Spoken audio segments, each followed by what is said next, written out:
Welcome all my dear online students. So in the previous session हम लोगों ने start करा था थर्मोडायनेमिक्स पार्ट 2 और जिसमें हमने बात करी थी कि why we need the second law of thermodynamics. और उम्मीद करता हूँ कि वो छोटा सा जो सेशन था आपको एक आइडिया तो मिल गया होगा कि आखिर सेकंड लॉ ऑफ थर्मोडायनेमिक्स की ज़रूरत क्यों है हमें, स्पॉन्टेनियस और नॉन स्पॉन्टेनियस प्रोसेसेस क्या क्या होती हैं, ठीक है। और उसको अब हम लोग आइडिया ऑफ एंट्रोपी लेने की कोशिश कर रहे थे। हम लोग चाहें तो थर्मोडायनेमिक्स में सीधे एंट्रोपी को चालू कर सकते थे बेटा, बट उससे एक फीलिंग नहीं आएगी कि what is the idea generation behind the entropy, scientist के माइंड में आया कैसे, ठीक है। और उसमें आपको एक हीट इंजन के बारे में बात करी थी। आज के सेशन में हम लोग हमारा चालू कर रहे हैं कार्नोट साइकिल से कि आखिर ये क्या होता है। ये आपको एक, हालांकि it is a part of physics, chemistry में कभी इसके ऊपर कोई क्वेश्चन ना आया है ना आएगा, बट आधा घंटा में लूँगा क्योंकि इससे एंट्रोपी का जनरेशन आपको काफ़ी अच्छा ढंग से एंट्रोपी का आइडिया मिलने में आपको चीज़ें समझ में आएंगी, ठीक है। तो कार्नोट साइकिल है क्या आखिर, what is Carnot cycle? It is a hypothetical, Carnot scientist था, उसने डिज़ाइन करा। It is a hypothetical cycle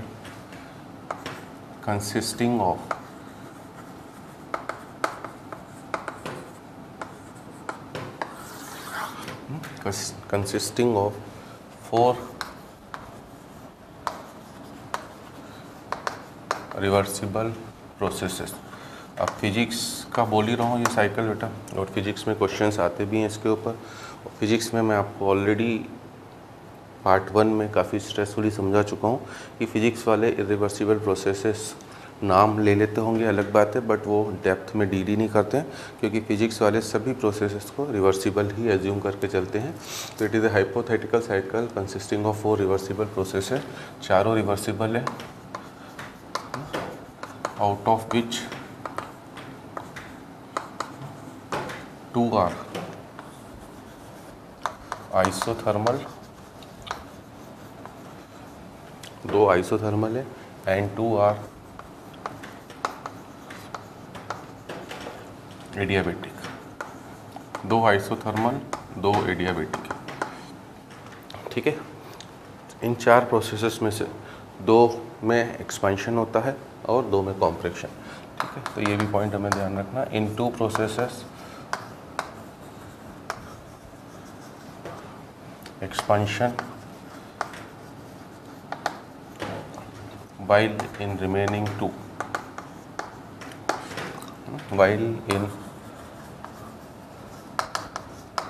remaining 2 compression takes place। 2 में एक्सपेंशन होगा, 2 में कॉम्प्रेशन होगा, ठीक है। अब इसका ओवरव्यू लें बेटा। मान लीजिए हम लोग अपना है ना एक पीवी डायग्राम में इसे मैं शो कर रहा हूँ, ठीक है।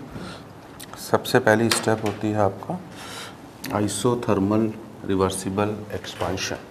तो पहले आइसोथर्मल रिवर्सिबल एक्सपेंशन होता है, फिर एक आइसोथर्मल रिवर्सिबल कॉम्प्रेशन होता है, ठीक है। 2 प्रोसेसेस रिमेनिंग 2 एडियाबेटिक एक्सपेंशन और एडियाबेटिक कॉम्प्रेशन। इस तरह से 4 प्रोसेसेस से मिलके बना हुआ है। ए टू बी गए आप, एक्सपेंशन हो रहा है, बी टू सी गए, कॉम्प्रेशन हो रहा है, ठीक है ना। सी टू डी आए, sorry, B to C expansion, C to D compression, D to A again compression, ठीक है ना। और उम्मीद करता हूँ एक्सपेंशन कॉम्प्रेशन तो समझ में आ रहा होगा। वॉल्यूम अगर आप इस पॉइंट का लोगे, इस पॉइंट का लोगे, बी वाले पॉइंट का लोगे और सी वाले पॉइंट का लोगे, ठीक है। तो यू कैन सी कि बी का वॉल्यूम ए से ज़्यादा है, एक्सपेंशन, सी का वॉल्यूम बी से ज़्यादा है, एक्सपेंशन, डी का वॉल्यूम सी से कम है, बैक आए हो, कॉम्प्रेशन, डी का वॉल्यूम, ए का वॉल्यूम डी से भी कम है, कॉम्प्रेशन। तो ये 4 प्रोसेसेस हैं आपकी। A B is isothermal reversible expansion, BC is adiabatic reversible expansion. याद करिए फर्स्ट लॉ में जब हमने पार्ट 1 में बात करी थी तो हमने बोला था पीवी ग्राफ में अगर इंटरसेक्टिंग करवा रहे हैं, ठीक है ना, यहाँ पर एक ही हमारा सिस्टम जो है वो आइडियल गैस है, system is your ideal gas, इसलिए आपको पीवी इक्वल टू एनआरटी लगाने का अधिकार है। और रिवर्सिबल प्रोसेसेस के जितने भी फॉर्मूले आपने देखे हैं वो सब भी यहाँ पर आपको अप्लाई करने का अधिकार है, क्योंकि ये बेसिकली हम लोगों ने जो लास्ट सेशन में इफ़िशियंसी की बात करी थी कि थ्योरेटिकल इफ़िशियंसी है 1 - T2/T1 और प्रैक्टिकल इफ़िशियंसी है mod of -W total upon Q1, उसको हम लोग लिंक करना चाह रहे हैं, वो है ना। प्रैक्टिकल इफ़िशियंसी तो आ गई आपको समझ में, थ्योरेटिकल 1 - T2/T1 क्यों आई, क्योंकि थ्योरेटिकल इफ़िशियंसी केवल और केवल टेम्परेचर ऑफ सोर्स और टेम्परेचर ऑफ सिंक के ऊपर डिपेंड करेगी, उसी के बारे में हम यहाँ बात करने जा रहे हैं। CD is again isothermal reversible compression. और जो मैं बात बोल रहा था वो ये बात बोल रहा था कि दो आइसोथर्मल कर्व कभी भी इंटरसेक्ट नहीं कर सकते हैं, दो एडियाबेटिक कर्व भी कभी भी सेम गैस के इंटरसेक्ट नहीं कर सकते हैं, तो ये दोनों पैरेलल है बेटा, ठीक है ना। इंटरसेक्टिंग कर्व आ रहे हैं इसका मतलब ये डेफिनेटली एक आइसोथर्मल होगा, एक एडियाबेटिक होगा। और DA जो है it is again adiabatic reversible compression. अगर हम लोग कोऑर्डिनेट्स की बात करें, ठीक है, पॉइंट A के कोऑर्डिनेट्स को मैंने P1 V1 T1 दिया है, पॉइंट B के कोऑर्डिनेट्स P2 V2 T1 ही रहेंगे, है ना। आइसोथर्मल है, आइसोथर्मल में टेम्परेचर कांस्टेंट रहा, प्रेशर वॉल्यूम चेंज हुए। पॉइंट C के कोऑर्डिनेट्स एडियाबेटिक प्रोसेस हो गई, ठीक है। इसलिए आपसे बोला था कि सेकंड लॉ में जाने का मतलब ये नहीं है कि फर्स्ट लॉ को भूल जाए, क्योंकि उन सब पैरामीटर्स की तो ज़रूरत चली रही। एडियाबेटिक प्रोसेस में प्रेशर वॉल्यूम टेम्परेचर सब चेंज होगा, तो P2 V2 को P3 V3 लिखा है, T1 से T2 लिखा है, ठीक है। और फिर आइसोथर्मल प्रोसेस है आपका CD, तो P4 V4 और T2 टेम्परेचर कांस्टेंट रहा बट प्रेशर वॉल्यूम चेंज हुआ। अगेन D2 है एडियाबेटिक है, उसमें तीनों पैरामीटर्स चेंज होंगे, प्रेशर वॉल्यूम टेम्परेचर, प्रेशर भी चेंज हो गया, वॉल्यूम भी चेंज हो गया, टेम्परेचर भी। अब हमें पता है एडियाबेटिक रिवर्सिबल एक्सपेंशन में टेम्परेचर फॉल करता है, मतलब यहाँ का स्टार्टिंग का टेम्परेचर T1 था, बाद का T2, मतलब T1 बड़ा हो गया किससे, T2 से, है ना। T1 बड़ा हो गया किससे, T2 से। तो एक तरह से T1 ही मेरा हाई टेम्परेचर है और T2 मेरा लो टेम्परेचर है, ठीक है। तो इनडायरेक्टली आई कैन से कि यही मेरे लिए टेम्परेचर ऑफ क्या है आपका सोर्स, और this is my temperature of किसका, सिंक। एग्रीड। तो इस तरह से हमने एक साइकिल को, कार्नोट जो साइंटिस्ट था उसने एक साइकिल डिज़ाइन करा। अब हमारा काम है इफ़िशियंसीज़ को कंपेयर करने वाले, ठीक है। तो हम लोग चारों प्रोसेसेस को अलग अलग डिस्कस करेंगे। पहले हम लोग AB में आ रहे हैं। AB है कौन सी प्रोसेस, आइसोथर्मल रिवर्सिबल एक्सपेंशन, ठीक है। जैसे आपने AB लिखा तो आप बोलोगे डेल्टा U तो कितना हो गया आपका 0, क्योंकि आइसोथर्मल है, फ्लॉट चल रहा है आपका। W का फॉर्मूला क्या लिखोगे आप, W of AB it will B minus NR और T1, ठीक है, टेम्परेचर T1 है, ln ऑफ कहाँ से कहाँ तक गया, V2 से V1, ठीक है। और अब अगर मैं Q की बात करूँ बेटा, Q of AB which is nothing but Q1। क्यों Q1 बोल रहा हूँ मैं, याद करिए कल से मेरा मीनिंग हमेशा लास्ट सेशन रहेगा, लास्ट सेशन के सिम्बल्स, है ना। Q1 था हीट एब्जॉर्ब बेटा, हमेशा हीट एब्जॉर्ब हाई टेम्परेचर पर होती है। तो इस वाले पोर्शन में, ठीक है ना, ऊपर वाला ये वाला पोर्शन जो है इसमें सिस्टम क्या कर रहा है, हीट एब्जॉर्ब कर रहा है, और वो है Q1। जबकि इन दोनों प्रोसेसेस में तो हीट का कोई एक्सचेंज होने वाला है नहीं, क्योंकि ये दोनों प्रोसेसेस कौन सी हैं आपकी, एडियाबेटिक। बट इस वाली प्रोसेस में फिर से हीट क्या होगी आपका, रिलीज होगी, ठीक है, दैट इज़ Q2। इसमें हीट रिलीज होगी Q2, ठीक है ना। तो इसलिए मैंने QAB को ही Q1 भी बोल दिया है। एंड फ्लॉट तो लगेगा ही लगेगा बार बार, क्योंकि law of conservation of energy तो होल्ड करना ही है। फ्लॉट से आपका डेल्टा U 0 है, तो Q will be equals to minus of W, तो बस इसी को माइनस W कर दूँ तो it will B nRT1 ln of what, V2/V1, okay. BC process में आए बेटा, क्योंकि हमें पूरा वर्क निकालना है, फिर हीट निकालनी है और फिर कंपैरिजन करना है। अब BC कौन सी प्रोसेस हो गई? Adiabatic reversible expansion. इसका आपने बोल दिया Q0, ठीक है। और अब आप WBC जो बोलोगे that will be equals to, आप चाहो तो प्रेशर से भी चल सकते हो, प्रेशर वॉल्यूम वाले फॉर्मूले से, बट अगर आपने प्लॉट लगा दिया तो आप सीधे डेल्टा U बोल दोगे, क्योंकि Q0 है तो, है ना। फ्लॉट तो याद है ना कि भूल गए हो? साइड में फॉर्मूला लिख दे रहा हूँ, del U equals to Q plus W, ये है प्लॉट, ठीक है। Q0 हो गया तो W और डेल्टा U बराबर है, और इसलिए ज़्यादा अच्छा है कि आप सीधे टेम्परेचर से ही निकालो। दैट विल बी NCV, और टेम्परेचर कहाँ से कहाँ जा रहा है? फाइनल टेम्परेचर T2 है, इनिशियल टेम्परेचर T1, तो it is T2 minus T1। Agreed? ठीक है ना। साइन वाइन की चिंता करने की ज़रूरत नहीं है, सब कुछ ऑटोमेटिकली सही चल रहा है। क्यों? है ना। आप बोलोगे सर एक्सपांशन हो रहा है, वर्क नेगेटिव, हमें तो नहीं लग रहा है नेगेटिव बेटा, आपको लगने से नहीं है, न्यूमेरिकली तो नेगेटिव ही है, क्योंकि एडियाबेटिक एक्सपांशन में टेम्परेचर फॉल करता है, तो T2 T1 से छोटा होगा, तो T2 माइनस T1 का डिफरेंस नेगेटिव, N और CV तो पॉजिटिव है, इसलिए वर्क की नेट वैल्यू आपको नेगेटिव ही मिलने वाली है ना। अब बात करें हम लोग प्रोसेस CD की। CD वापस कौन सी प्रोसेस हो गई? आइसोथर्मल रिवर्सिबल, बट अब है वो कौन सी प्रोसेस? कॉम्प्रेशन, ठीक है। तो इसका फिर से डेल U आइसोथर्मल हो गया तो 0। सिस्टम इसलिए मैंने आइडियल गैस लिया है, अभी उस पर भी मैं आ रहा हूँ कि अगर सिस्टम कोई दूसरा होगा तो क्या करोगे, ठीक है। अब वापस W of CD, again isothermal reversible का हमें फॉर्मूला याद है, माइनस NRT। अब T की जगह आएगा क्या? T2, क्योंकि इस प्रोसेस का टेम्परेचर T2 है।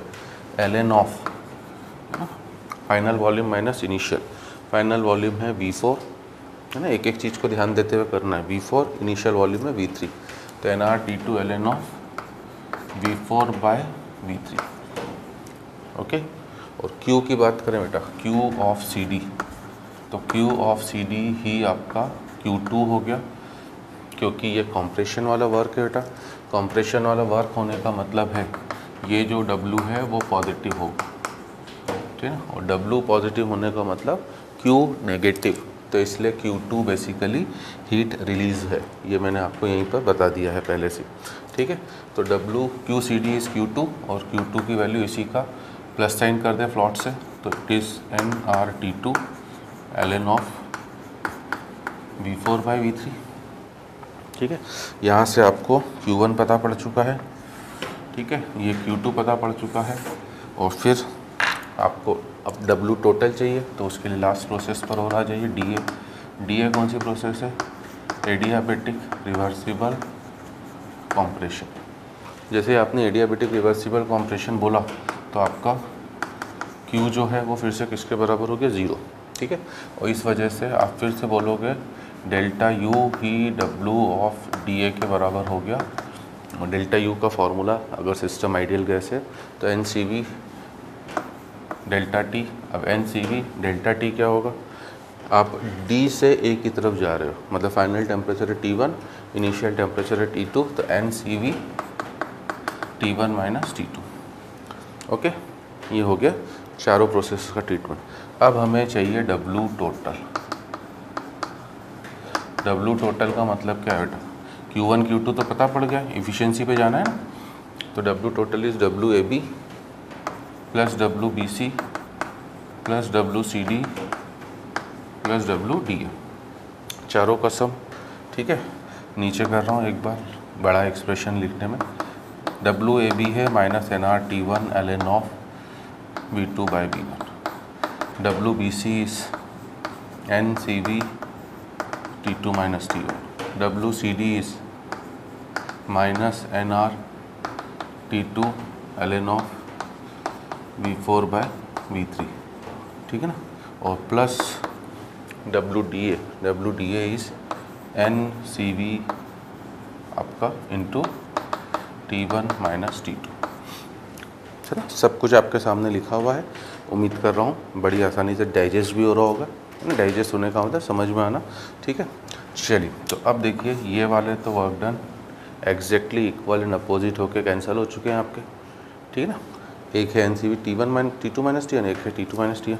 अब हमने देखिए माइनस है ना, इसमें भी माइनस साइन है बेटा, इसमें भी, तो हमने माइनस को इधर ले लिया W के साथ और मॉड लगा दिया, क्योंकि मैं इफ़िशियंसी पे जाना चाह रहा हूँ बेटा ना, पहले इन सबको समझाते हुए।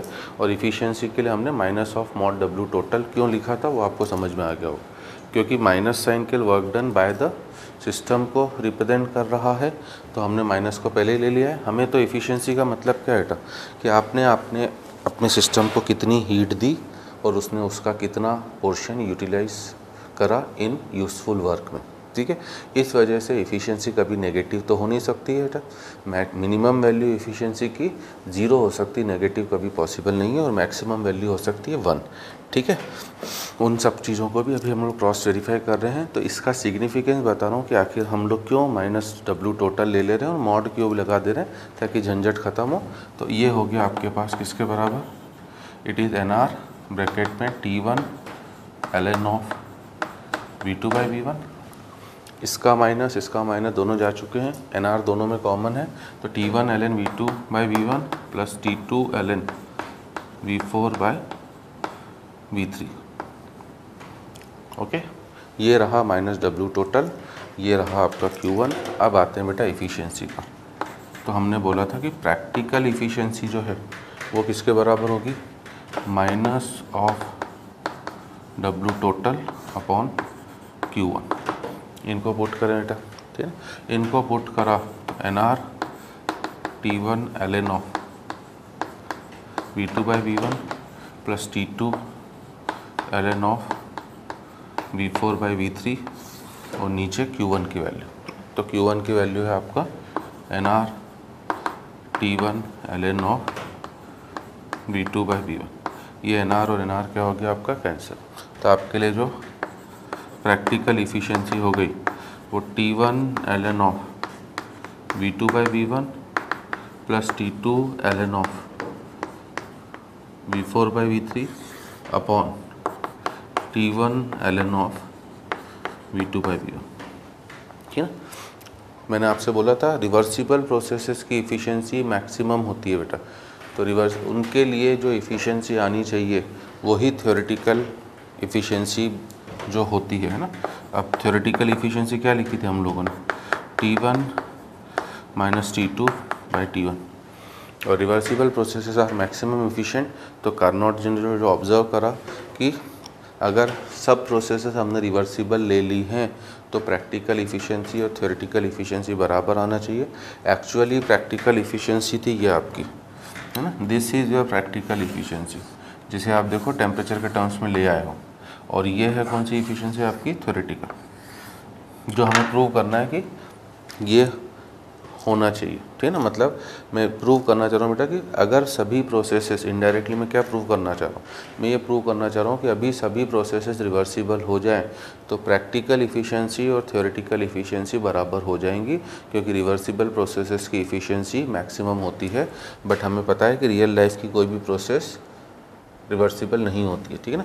मतलब यही इफ़िशियंसी इसमें कन्वर्ट होनी चाहिए, ठीक है। अब ये चीज़ इसमें कब कन्वर्ट होगी, अभी तो नहीं हो रही। अभी तो इसके साथ कौन सी टर्म है, ln of V2 by V1, इसके साथ है ln V4 बाई V3 और इसके साथ है ln V2 बाई V1। तो इस चीज़ को अगर इस चीज़ में कन्वर्ट करना है तो बस आप इतना सा अगर प्रूव कर दें, देखो क्या प्रूव कर दूँ मैं, अगर मैं ये प्रूव कर दूँ कि V2 बाई V1 जो है वो V3 बाई V4 के बराबर है, अगर मैं इस चीज़ को इक्वल प्रूफ कर दूं तो हो गया मेरा काम। इस चीज़ को अगर मैं इक्वल प्रूफ कर दे रहा हूं तो मेरा काम हो गया।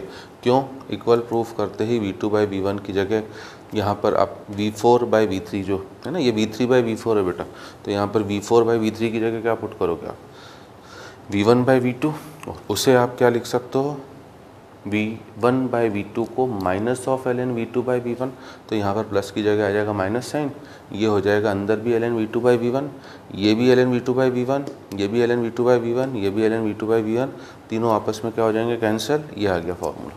तो कार्नोट ने यही प्रूव करा था कि रिवर्सिबल, अगर सब प्रोसेसेस रिवर्सिबल हैं तो प्रैक्टिकल इफ़िशियंसी ही कन्वर्ट हो जाती है कौन सी इफ़िशियंसी में, आपका थ्योरेटिकल, प्रोवाइडेड ये प्रूफ कर दें। अब ये प्रूफ कैसे करें, ठीक है ना। और कार्नोट साइकिल बेटा अगर हम लोग बात करें तो बीएससी एमएससी लेवल का मोस्ट इम्पॉर्टेंट साइकिल है। कई है ना, कई स्टूडेंट्स को क्लियर ही नहीं होता है कि आखिर हो क्या रहा है कार्नोट साइकिल में। मैं उम्मीद करता हूँ कि मैं तो काफ़ी अच्छा एक्सप्लेन कर रहा हूँ, आपको चीज़ें हजम हो रही होंगी कि आखिर कार्नोट साइकिल का पर्पस क्या है। हम प्रैक्टिकल और थ्योरेटिकल इफिशिएंसी को बराबर करना चाह रहे हैं और फिर आगे की कहानी एंट्रोपी पे जनरेट जाएंगे हम लोग, ठीक है। अब ये कैसे प्रूव करूँ बेटा, ये प्रूव करोगे आप एडियाबेटिक प्रोसेस से। ये प्रूव करोगे आप कौन सी प्रोसेस से, एडियाबेटिक, बड़ी आसानी से हो जाएगा। इसलिए कभी आगे कोई नया एकदम फिजिक्स में भी है ना, मैं ये केवल केमिस्ट्री की बात नहीं कर रहा हूँ, हो सकता है फिजिक्स में कभी थ्योरेटिकल टेढ़ा मेढ़ा क्वेश्चन आ जाए कार्नोट साइकिल के ऊपर। अभी हमने 4 में से 2 को आइसोथर्मल माना है, 2 को एडियाबेटिक, हो सकता है 2 को वो आइसोकोरिक और 2 को एडियाबेटिक मान लें। इस तरह के भी नए क्वेश्चन फ्रेम हो सकते हैं। आपको मेन थीम समझना है कि हमने कुछ नहीं करा है, हमने केवल चारों प्रोसेसेस का वर्क और हीट निकाल के अपने फार्मूले में पुट करा है। सब कुछ अपने आप ही होता चले गया है। ज़्यादा से ज़्यादा अगर ये जहाँ पर भी कोई नई प्रोसेस आ गई बेटा, तो कंपैरिजन में ये चीज़ें जो आखिरी में प्रूव करनी है उनके लिए साफ साफ बता रहा हूँ, हमेशा एडियाबेटिक प्रोसेस पे चलो। अब एडियाबेटिक कौन कौन सी प्रोसेस है, बीसी, ठीक है। मुझे वॉल्यूम को प्रूव करना है बेटा, आ रही बात समझ में, वॉल्यूम को, ठीक है। और टेम्परेचर देखो बीसी में भी T1 और T2 ही है और डीएम में भी T1 और T2 ही है। तो मैं एडियाबेटिक और स्केल प्रोसेस के लिए है ना, पहले चलो ये भी मैं हटा दूँ। तो एडियाबेटिक प्रोसेसेस के लिए मैं वॉल्यूम और टेम्परेचर वाला फार्मूला TV की power gamma minus 1 equals to constant prove करूँगा। अब ये प्रूफ यूज़ करने का अधिकार मेरे पास केवल और केवल तभी था जब मेरी प्रोसेस एडियाबेटिक रिवर्सिबल हो, और वो हमने पहले ही बोल दिया है कि सभी प्रोसेसेस रिवर्सिबल हैं, ठीक है। तो सभी प्रोसेसेस रिवर्सिबल हैं तो ये यूज़ करने का अधिकार है। अब एक बार BC पे यूज़ करो, तो BC है ना, मतलब पॉइंट बी का टेम्परेचर T1, ढंग से देखना आप, पॉइंट बी का वॉल्यूम V1 की पावर गामा माइनस 1, V1 है कि V2 है, सॉरी V2, ठीक है, ये गड़बड़ हो जाती है। पॉइंट C पे देखें बेटा, पॉइंट C का टेम्परेचर है T2 और वॉल्यूम है V3, तो ये हो गया T2 V3 की पावर गामा माइनस 1, ठीक है। From here I can write कि T1 बाय T2 की जो वैल्यू हो गई वो V3 बाय V2 की पावर गामा माइनस 1। अब बात करें बेटा प्रोसेस DA की, है ना। पॉइंट D को देखो, पॉइंट D का टेम्परेचर है T2, ठीक है ना, वॉल्यूम है V4 की पावर गामा माइनस 1। और पॉइंट A पर आ जाओ बेटा, पॉइंट A का टेम्परेचर है T1, वॉल्यूम है V1 की पावर गामा माइनस 1। उम्मीद कर रहा हूँ समझ में भी आ रहा होगा और मज़े भी आ रहे होंगे और साफ साफ दिख रहा है कि हो गया प्रूफ, है ना। चारों वॉल्यूम आ गए बेटा, वॉल्यूम तो चारों आ गए, V1 V2 V3 V4, हमें उन्हीं के बीच का तो रिलेशन चाहिए था। और टेम्परेचर केवल 2 ही आए हैं, T1 और T2। तो यहाँ से अगर मैं फिर से T1 बाय T2 का रेशो लूँ तो it will be equals to किसके बराबर, it will be equals to V4 by V1, T1 by T2 का रेशो लूँ तो V4 बाय V1 की पावर गामा माइनस 1। ये भी T1 बाय T2 का रेशो बेटा, ये भी T1 बाय T2 का रेशो है, तो डेफिनेटली ये दोनों रेशो आपस में क्या होंगे, इक्वल। इसका मतलब आप इक्वेट कर दो किसको, V3 बाय V2 की power gamma minus 1 equals to V4 by V1 की पावर गामा माइनस 1, है ना। मैंने 1 by gamma minus 1th root ले लिया, तो ये दोनों तो कैंसिल, और ये दोनों कैंसिल होते ही प्रूव हो गया क्या, V2 bye V1 equals to V3 bye V4। यही आपको प्रूफ करना था, है ना, ये रहा प्रूफ उसका। तो ये हमेशा, क्योंकि अभी मैंने मॉडिफिकेशन भी बता दिया बेटा, मैं केवल थ्योरी नहीं पढ़ा रहा हूँ बेटा ना, मैं साथ ही साथ एक तरह से आपको आगे की नई चीज़ों के भी आइडिया देते चल रहा हूँ कि कभी मॉडिफिकेशन करे तो हमेशा केवल प्लॉट, इसलिए मैं बोल ही रहा हूँ कि फर्स्ट पार्ट का यूज़ ख़त्म नहीं हुआ है, ठीक है। Already I have told you the formula कि डेल्टा एस का फार्मूला होता है integration of Q reversible by T, जो मैं अभी प्रूफ करने जा ही रहा हूँ आपके लिए, ठीक है। और दूसरा कि डेल्टा जी बराबर delta H minus T delta S, तो इसमें डेल्टा एच की ज़रूरत पड़ रही है आपको, एंट्रोपी तो इंट्रोड्यूस कर ही रहे हैं। पहले एंट्रोपी को इंट्रोड्यूस करेंगे कि कैसे आई एंट्रोपी पिक्चर में, फिर जी को देखेंगे कि जी क्यों आया आखिर पिक्चर में, ठीक है ना। और आजकल के लेटेस्ट ट्रेंड में जी और एस के ही क्वेश्चन ज़्यादा चल रहे हैं। और एंट्रोपी निकालने के लिए delta S equals to integration of Q reversible by D Q reversible by T. तो डी क्यू निकालने के लिए आपको प्लॉट हर जगह लगाना ही पड़ेगा, यू और डब्ल्यू की ज़रूरत पड़ेगी। और वही काम हमने यहाँ पर करा है। ये काम करते ही, ठीक है ना, तो ईटा प्रैक्टिकल में अगर मैं पुट करूँ बेटा T1, बोल तो दिया मैंने ओरली बट लिख दे रहा हूँ, V2 by V1 plus T2 ln of V4 by V3 अंदर है, यहाँ से V3 बाई V4 की वैल्यू है V2 बाई V1। तो V4 बाई V3 की जगह मैंने लिखा V1 बाई V2 और नीचे आपका T1 ln of V2 by V1। अब थोड़ा सा बेटा है ना, दोबारा अननेसेसरली टाइम खोटी नहीं करूँगा, दिखा दिया है एक बार। सीधे इसको माइनस करो, ऊपर 2 हो गया, नीचे हो गया 1, ठीक है। तो आपका ln V2 by V1 ln V2 by V1 ln V2 by V1 cancel हो गया, मतलब ये हो गया आपका T1 minus T2 by T1, सही है। और जो एक तरह से कौन सी इफिशियंसी थी आपका, थ्योरेटिकल इफिशियंसी, ठीक है। तो this is the proof of Carnot cycle. यहाँ से हमारा कार्नोट साइकिल जस्टिफाई हो रहा है, ठीक है। तो अब हम लोग क्या बात करें बेटा कि अगर आपको, ये तो प्रूफ हो गया कार्नोट साइकिल का, मतलब आई जस्ट वांट टू से यू कि प्रैक्टिकल इफ़िशियंसी और थ्योरेटिकल इफ़िशियंसी केवल और केवल तभी बराबर होंगी जब प्रोसेस आपकी क्या हो, रिवर्सिबल हो। अगर रिवर्सिबल प्रोसेस नहीं है तो फिर प्रैक्टिकल इफ़िशियंसी हमेशा थ्योरेटिकल इफ़िशियंसी से कम होगी।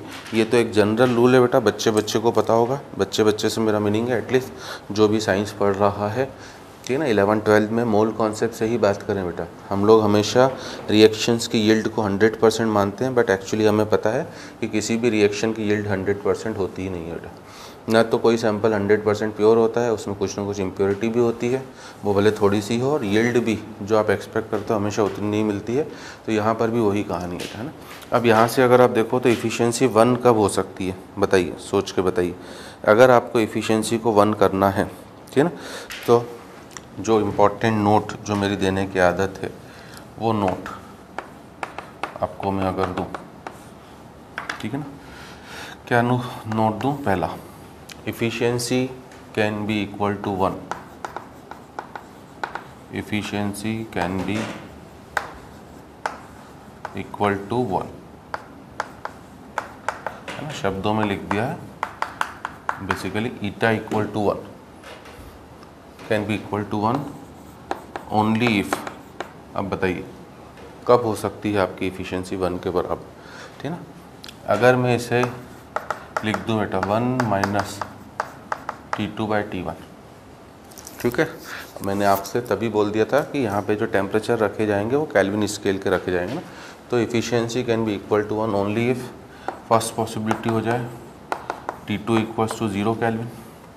अब 0 केल्विन आपको पता है बेटा, 0 kelvin is nothing but absolute 0 temperature. और ये हम गैसियस स्टेट में भी बात करते हैं कि it is the temperature at which volume of any gas become 0। और वहीं पर हम बोल भी देते हैं दुनिया की कोई भी ऐसी गैस नहीं बेटा जिसका वॉल्यूम 0 हो। दैट मीन एब्सोल्यूट 0 टेम्परेचर को ऑब्टेन करना अभी तक इसे लेबोरेटरी में ऑब्टेन नहीं करा जा सका है।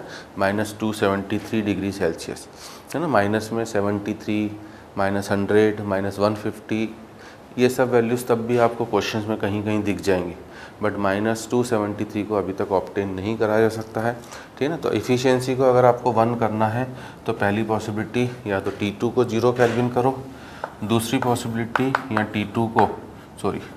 T1 को, या तो T2 0 हो जाए, T2 0 हो जाएगा तो T2 बाई T1 का रेशो भी 0, ईटा आपका 1 हो गया, या फिर T1 इन्फाइनाइट केल्विन हो जाए,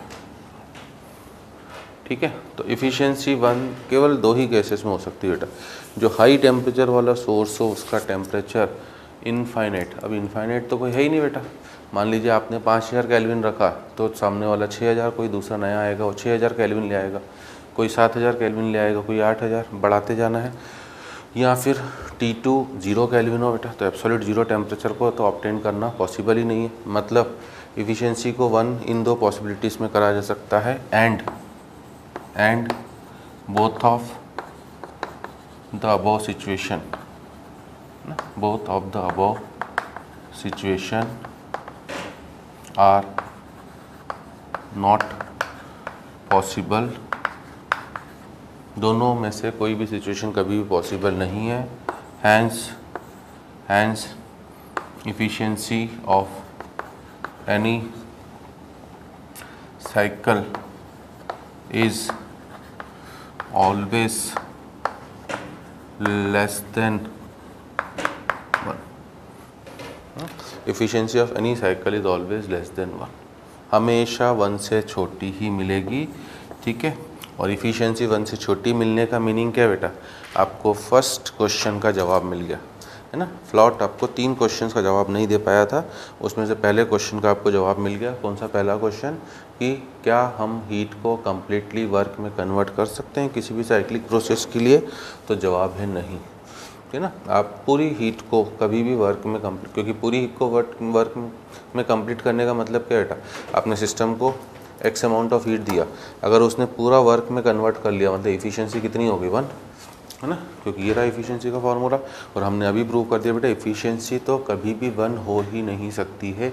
मतलब अगर आपने आपके सिस्टम को 50 जूल एनर्जी दी, ठीक है, उसमें से वो, है ना, नॉर्मली जो ऑब्जर्व करा गया बेटा 40% इज़ द मैक्सिमम इफ़िशियंसी, इससे ज़्यादा तो इफ़िशियंसी आज तक मिल ही नहीं पाई है। तो वो हार्डली 20 जूल एनर्जी ही वर्क में या यूटिलाइज़ कर रहा है यूज़फुल वर्क में। तो इसका मतलब वो 30 जूल एनर्जी को क्या कर रहा है, बाहर सराउंडिंग को रिलीज़ कर दे रहा है, लो टेम्परेचर ऑब्जेक्ट को रिलीज़ कर दे रहा है, ठीक है ना। और लो टेम्परेचर ऑब्जेक्ट को रिलीज़ करने का मतलब वो हीट जो सराउंडिंग में जा रही है वो डिस्टर्बेंस या रैंडमनेस को बढ़ा रही है, ठीक है ना। अभी उस पर भी और आ रहे हैं, उसी को साइंटिस्ट ने नाम दिया था एंट्रोपी। तो आज के सेशन में मैं एंट्रोपी को ही इंट्रोड्यूस करना चाह रहा हूँ। सेकेंड जो इम्पोर्टेंट नोट है बेटा, among all cyclic processes, among all cyclic processes, जितनी भी आप साइक्लिक प्रोसेस बनाना चाहते हो बना लो, efficiency of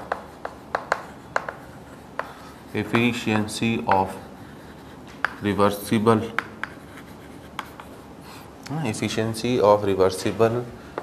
cycle is maximum. Among all cyclic processes efficiency of reversible cycle is maximum. हमेशा आपको रिवर्सिबल साइकिल की ही इफ़िशियंसी मैक्सिमम मिलेगी, क्योंकि मैंने बोल ही दिया बेटा कि अगर आपको T1 T2 पता है तो T1 T2 पता है, तो मैक्सिमम इफ़िशियंसी आपकी 1 - T2/T1 है। और वो आप देख सकते हो कि वो जो हमारी प्रैक्टिकल इफ़िशियंसी थी उससे हम प्रूव करते हुए आ रहे हैं। मतलब थ्योरेटिकल इफ़िशियंसी ही मैक्सिमम इफ़िशियंसी होगी बेटा, उसका प्रूफ प्रैक्टिकल आ रहा है। तो रिवर्सिबल प्रोसेसेस के लिए हमेशा प्रैक्टिकल इफ़िशियंसी और थ्योरेटिकल इफ़िशियंसी क्या हो जाएंगी आपकी बराबर, ठीक है। तीसरा इफ़िशियंसी ऑफ साइकिल, ठीक है ना। मैंने आइडियल गैस इसलिए लिया है बेटा क्योंकि आइडियल गैस के हमें सब फॉर्मूले प्लॉट में ऑलरेडी हम डिराइव कर चुके थे, तो इसलिए ये डेरिवेशन, इसलिए मैंने बोला ये कार्नोट साइकिल उतना इजी नहीं है बेटा, स्टूडेंट खूब कंफ्यूज होता है। मैंने तो खूब सिंपल वे में प्रेजेंट कर दिया है, और उस सिंपल वे में हमारा काम आसान करा था जब हमने सिस्टम को आइडियल गैस लिया था। इसकी वजह से हमारा काम रिलेटिवली आसान हो गया, ठीक है। तो इसी चीज़ को मैं लिखने जा रहा हूँ कि आप सिस्टम आइडियल गैस की जगह कुछ भी ले लेते बेटा, एफिशिएंसी यही रहती। तो efficiency of cycle is independent from working substance used in cycle. आप अपने साइकिल में वर्किंग सब्सटेंस, मैंने तो आपको थोड़ा सा इजी बनाने के लिए आपकी लाइफ को आइडियल गैस को यूज़ करा है, बट आप चाहते तो यहाँ पर आप किसी भी चीज़ को यूज़ कर सकते थे। Efficiency of cycle is independent from working substance used in the cycle, ठीक है। ये काफ़ी इंपॉर्टेंट पार्ट है बेटा, जल्दी से नोट करें तो हम लोग आगे बढ़ रहे हैं। चलिए, ठीक है। तो यहीं से आपका है ना। सेकेंड लॉ ऑफ थर्मोडायनेमिक्स के अलग अलग साइंटिस्ट ने अलग अलग स्टेटमेंट दिए हैं। हमारे काम के 2 स्टेटमेंट खूब इम्पोर्टेंट है, तो यहीं से हमारा फर्स्ट स्टेटमेंट आ जाता है स्लॉट का। First statement of slot, second law of thermodynamics का पहला स्टेटमेंट। और सेकेंड लॉ ऑफ थर्मोडायनेमिक्स का पहला स्टेटमेंट यही है जो आपके सामने लिखा गया है। ये इतना सब कुछ करने के बाद, है ना, और ये सब चीज़ें मैं पहले ही बता दूं बेटा, thermodynamics is based purely on observation. तो ऐसा नहीं कि एक दिन में हो गया, खूब रिसर्चेस चली हैं, खूब रिसर्च। कार्नोट ने कुछ सजेस्ट करा, इसने कुछ करा, उसने, है ना। आपको पता ही होगा सबसे पहला हीट इंजन का आइडिया जेम्स वॉट के माइंड में आया था, याद है ना, नाम तो सुना ही होगा आपने। और क्या आइडिया आया था उसके दिमाग में कि उसकी मदर, ठीक है ना, केटली में चाय रख के, गर्म चाय बनने के लिए रख के गई थी, कैटल जो बोलते हैं जिसे, और उसके ऊपर उन्होंने एक लीड रख दी थी ढक्कन टाइप्स का, और उन्हें कुछ काम आया तो बाहर गए, उन्होंने उनको बोल दिया जेम्स वॉट को कि भैया इसको देखो। अब जेम्स वॉट, है ना, अभी आप 12th में बेटा, 11th एंड 12th में मैंने इतना अच्छा समझाने की कोशिश करी है, बट हो सकता है आप में से कई लोगों को अभी हजम नहीं हुआ। वो बेचारा उस समय तो काफ़ी छोटा था, 4th 5th में था, और उसने देखा है कि जो चाय गर्म हो रही थी, जो लिक्विड गर्म होकर वेपर्स में बदल रहा था, वो वेपर्स क्या कर रही थी, वो जो लीड लगी हुई थी केटल के ऊपर उसे धक्का दे रही थी, ऊपर उठ रहा था वो, फिर वापस नीचे बैठ रहा था। इतना भी तेज़ फोर्स नहीं था बेटा कि हवा में उड़ के पूरी चाय बाहर डुल जाए, बट वो लीड को हल्का हल्का धक्का दे रहा था, थोड़ा सा स्लाइटली ऊपर उठा, नीचे गिरा, क्योंकि वेपर्स बाहर चली गई, कुछ वेपर्स कम हुई तो फिर वो नीचे गिर गया, फिर वेपर्स बनी, फिर ऊपर उठा, नीचे गिरा। इतने इस जरा से एक्सपेरिमेंट को देखकर उसने अपना पूरा हीट इंजन का आइडिया जनरेट कर दिया इतनी छोटी सी उम्र में। तो आप लोगों को तो कम से कम मैं उम्मीद करता हूँ बेटा कि आप तो 12वीं में आ गए हो, आप इंजन तो मत बनाओ, जो बने हुए हैं कम से कम उनकी वर्किंग को ढंग से समझना तो आपके लिए इम्पोर्टेंट है, ठीक है ना। तो फर्स्ट स्टेटमेंट ऑफ स्लॉट इन सब चीज़ों के बाद प्रूव हो गया कि ये कभी भी पॉसिबल नहीं है, it is impossible for a system working in a cyclic process to completely convert heat into work, ठीक है ना, without rejecting some part of heat to the low temperature body. कभी भी वो पूरी तरह से हीट को वर्क में कन्वर्ट नहीं कर सकता है, उसे कुछ ना कुछ पार्ट ऑफ हीट सराउंडिंग को या लो टेम्परेचर ऑब्जेक्ट को रिजेक्ट करना ही पड़ेगा। और यही हमारा फर्स्ट स्टेटमेंट है, it is impossible for a system working, it is impossible for a system working in a cyclic process to completely convert heat into work, to completely convert heat into work without transferring some part of heat to, क्यों नहीं कर सकता भैया, सामने prove कर दिया कि efficiency कभी 1 हो ही नहीं सकती, और रियल लाइफ में मैंने बता ही दिया मैक्सिमम इफ़िशियंसी 40% ही है, तो उससे कम ही है। Without transferring some part of heat to low temperature body, ठीक है ना, दैट इज सिक। और ये आपको पता ही है बेटा, है ना, कोई भी नई कार वगैरह लॉन्च होती, बाइक वगैरह के आप ऐड देखते हो तो खूब ज़्यादा क्लेम करा जाता है बेटा, है ना, 80 किलोमीटर पर लीटर का माइलेज, कार्स के लिए 20 किलोमीटर पर लीटर का माइलेज, और ऊपर से स्टार लिखा होता है ना, वो स्टार होता है बेटा टर्म कंडीशंस अप्लाइड। वो कंडीशंस क्या अप्लाइड होती हैं, वो जो उन्होंने चेक करा है बेटा 80 किलोमीटर पर लीटर का माइलेज, वो उन्होंने स्टैंडर्ड कंडीशन में यूज़ करा है ना। स्टैंडर्ड कंडीशन मतलब ट्रैफिक बिल्कुल ना हो, रोड बिल्कुल साफ़ हो, गड्ढे ना हो, आप ब्रेक और क्लच का यूज़ सबसे कम करें, ठीक है ना। अब सिटी में तो ये हो नहीं सकता बेटा कि सामने कोई आ रहा है और आप ब्रेक यूज़ ही नहीं करें कि नहीं मुझे तो एवरेज चाहिए 80 किलोमीटर का, है ना। कार चला रहे हो और आप बोलो कि मुझे तो 20 का एवरेज चाहिए, आप चढ़ा दो 10-12 लोगों के ऊपर कि हट जाओ यहाँ तो मेरी कार के सामने से, यहाँ मैं चढ़ा दूँगा, ब्रेक मुझे नहीं लगाना, मुझे एवरेज चाहिए। तो फिर बेटा आप, है ना, शायद आधा पौन घंटा ही कार चला पाओगे सिटी में, उसके बाद आप अगले 5-10 साल जेल में ही जिन सड़ोगे बैठ के, है ना, क्योंकि आप चढ़ाते चले जाओगे कार, तो आपको पता ही होगा कि वो केवल बोला जाता है बेटा ना, वो बोलते हैं 15 किलोमीटर पर लीटर का एवरेज, मिलता सिटी में 10 या 11 का है। तो ये है कि वो भी 15 किलोमीटर पर लीटर 100% इफ़िशियंसी का नहीं है बेटा, वो ऑलरेडी काफ़ी कम इफ़िशियंसी का था और हमें मिल तो उससे भी कम रहा है, क्योंकि हम उन प्रैक्टिकल कंडीशंस में इंजन को ऑपरेट ही नहीं कर पा रहे हैं जितना सोचा गया था, है ना। मतलब वो थ्योरेटिकल कंडीशंस जो सोची गई थी उस समय, उनमें हम ऑपरेट ही नहीं कर पा रहे। हम तो इंजन को प्रैक्टिकली ऑपरेट कर रहे हैं बेटा। अब प्रैक्टिकली ऑपरेट करने में हमेशा एफिशिएंसी आपकी थ्योरेटिकल एफिशिएंसी से तो कम ही होने वाली। ठीक है, आ रही बात समझ में मेरी। अब तो इस एग्जांपल से तो फील हो रहा होगा ना, जेल में तो नहीं सड़ना चाहते हो आप लोग, और अगर रियल लाइफ में जीना चाहते हो तो फिर प्रैक्टिकल एफिशिएंसी हमेशा थ्योरेटिकल एफिशिएंसी से कम होगी, only and only for reversible processes. ठीक है ना। तो ये पहला स्टेटमेंट है जो अपने आप में इम्पॉर्टेंट है, और सेकेंड स्टेटमेंट से हमारा एंट्रोपी की कहानी चालू हो जाएगी। अब एंट्रोपी का आइडिया चल रहा है, तो देखिए, है ना। पहला केस 1, है ना, eta practical will be equals to eta theoretical. It is possible only for कौन सी प्रोसेस के लिए? Reversible process. रिवर्सिबल प्रोसेसेस के लिए प्रैक्टिकल इफ़िशियंसी और थ्योरेटिकल इफ़िशियंसी बराबर होती हैं। मतलब, ठीक है, Q1 plus Q2 by Q1 is equals to T1 minus T2 by T1। That mean I can say 1 plus Q2 by Q1 equals to 1 minus T2 by T1। Okay, मतलब 1 और 1 भी अगर आप कैंसिल कर दो बेटा, ठीक है ना। अब मैं क्या कर रहा हूँ, इस Q1 को इधर ले जा रहा हूँ, मतलब Q1 बाय T1, इस Q1 को इधर ले गया, ठीक है, equals to minus of Q2 by T2।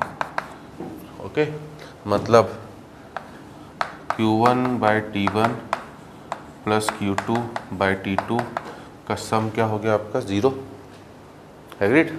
तो इसका मतलब हम लोग क्या बोल सकते हैं बेटा कि साइक्लिक इंटीग्रल, ये तो आप देखो है ना, हम लोगों ने अभी 4 सिंपल सी प्रोसेस बनाई है बेटा। अब इसका एक्सटेंशन जो थोड़ा सा काफ़ी टिपिकल पार्ट भी हो जाता है, मैं तो एक रफ आइडिया दूंगा कि आप इसे जितने भी छोटे छोटे पार्ट्स में टोटल तोड़ते चले जाओ, है ना। कभी आपको फिजिक्स की स्टैंडर्ड बुक्स पढ़ने की इच्छा हो जाए तो वो अब इस साइकिल को छोटे छोटे पार्ट्स में तोड़ते चले जाते हैं, ठीक है। इसी तरह से वो इसको भी इस तरीके से हर छोटे छोटे पार्ट के लिए, है ना। ये तो हमने एक बड़े साइकिल के लिए देखा बेटा, अगर आपने इसे इस तरह से तोड़ दिया हर छोटे छोटे पार्ट के लिए, ठीक है ना, Q बाय T का जो सम है वो हमें मिलने वाला है। मतलब यहाँ से उन्हें प्रूव पड़ गया कि cyclic integral of DQ, but ध्यान देना है DQ रिवर्सिबल है, बाय T। यही तो हुआ मतलब बेटा। अभी हमारे लिए Q1 2 टेम्परेचर थे और 2 हीट थी।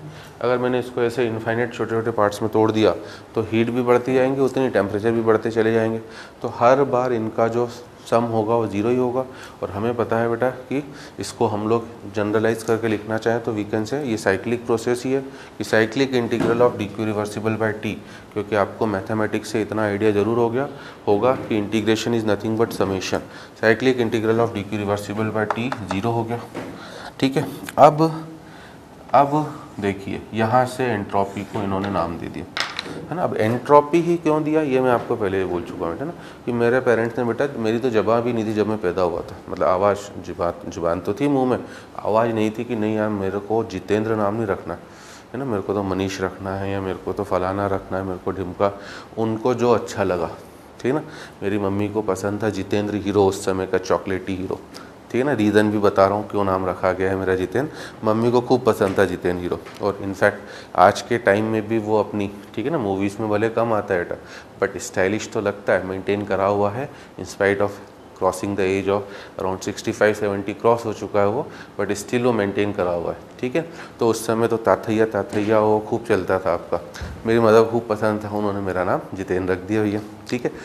तो अब साइंटिस्ट ने भी यहाँ पर cyclic integral of DQ reversible by T को नाम दे दिया क्या? मतलब पहले तो प्रूव करा कि cycle integral of D Q reversible by T 0 है। तो अब मैंने आपसे पहले ही बोला था बेटा, जब जब जिस चीज़ की ज़रूरत पड़ी है साइंटिस्ट ने उसे तब तब डिराइव करा है, तो उन्हें यहाँ से पता पड़ गया कि भैया किसी चीज़ का साइक्लिक इंटीग्रल 0 हो रहा है, इसका मतलब ये कोई स्टेट फंक्शन होना चाहिए, ये कोई स्टेट फंक्शन होना चाहिए। और इस स्टेट फंक्शन को ही साइंटिस्ट ने नाम दे दिया क्या, एंट्रोपी। इस स्टेट फंक्शन को ही साइंटिस्ट ने नाम दिया एंट्रोपी। ठीक है, तो ये है आपका एंट्रोपी का आइडिया। तो सिंस है ना cyclic integral of D Q, अब एंट्रोपी में डी क्यू रिवर्सिबल लगाना खूब कंपलसरी है बेटा, क्योंकि ये रिवर्सिबल प्रोसेस के लिए डिराइव हो रहा है। Cyclic integral of D Q reversible by T is 0 and hence it should be a state function, hence it should be a state function, ये एक स्टेट फंक्शन होना चाहिए।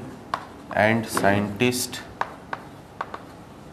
नेम्ड दिस स्टेट फंक्शन,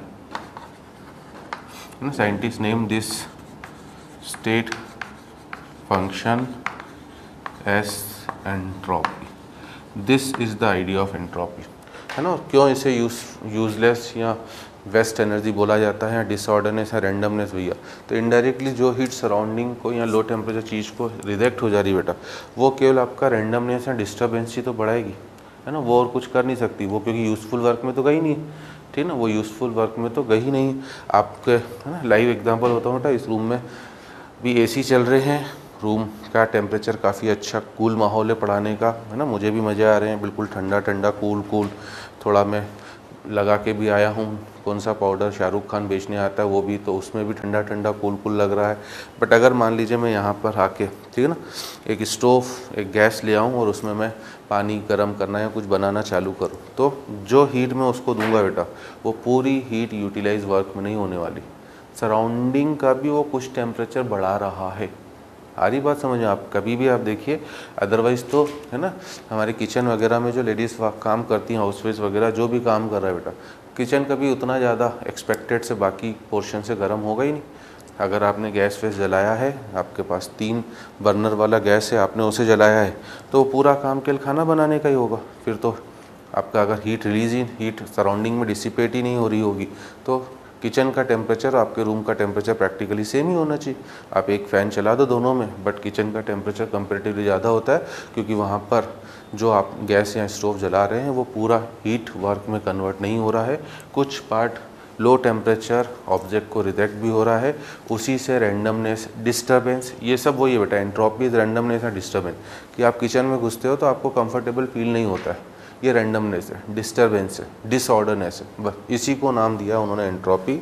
इसलिए हमारे लिए एंट्रोपी का जो basic formula बना, ds equals to D Q reversible by T,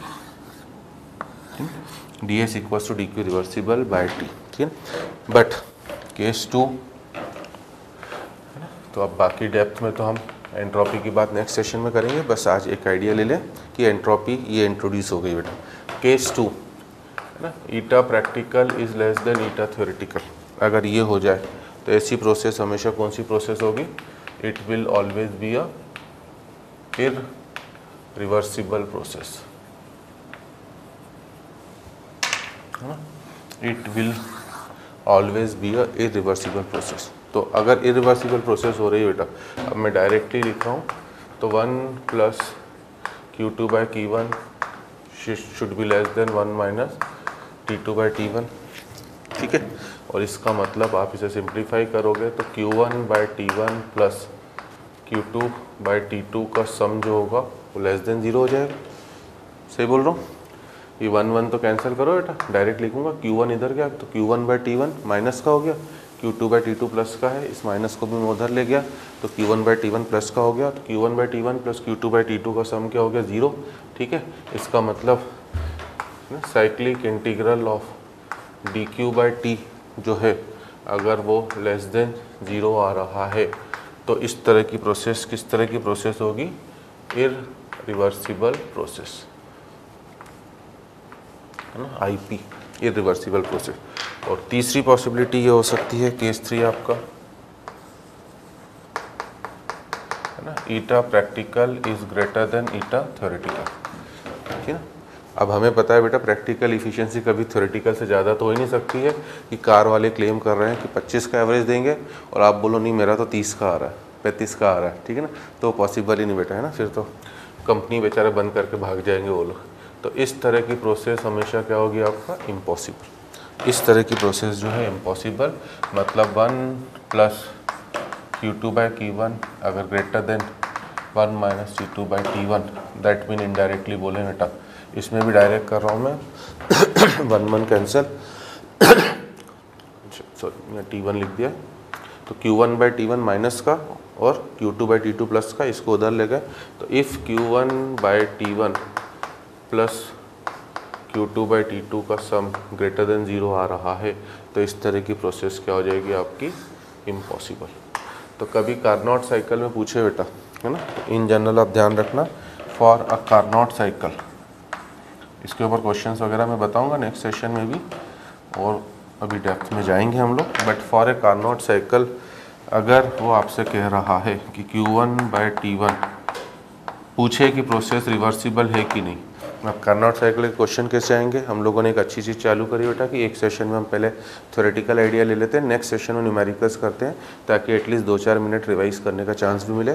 तो अगर वो कार्नोट साइकिल का कोई क्वेश्चन दे रहा है, T1 T2 की वैल्यू दे दी है, Q1 Q2 की वैल्यू दे दी है, पूछे प्रोसेस रिवर्सिबल है, इरिवर्सिबल है कि इम्पॉसिबल है, तो ये एक इम्पॉर्टेंट पॉइंट है बेटा, ध्यान रखना है, ठीक है। Q1/T1 प्लस Q2/T2 का सम 0 है, तो आप बोलोगे प्रोसेस इज रिवर्सिबल प्रोसेस।